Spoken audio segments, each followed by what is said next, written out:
అండి, ఇవాళ మన స్పెషల్ చికెన్ ఫ్రై.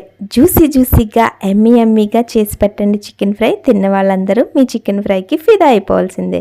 ఎలా చేసుకోవాలో చూసేద్దాం. ముందుగా ఒక మందపాటి గిన్నెలోకి 4 టేబుల్ స్పూన్ ఆయిల్, అలాగే పచ్చిమిర్చి, అల్లం వెల్లుల్లిపాయ పేస్ట్, క్లీన్ చేసుకున్న చికెన్ పీసెస్ని చిన్నగా కట్ చేసుకున్నానండి. ఇది 1/2 కేజీ చికెన్.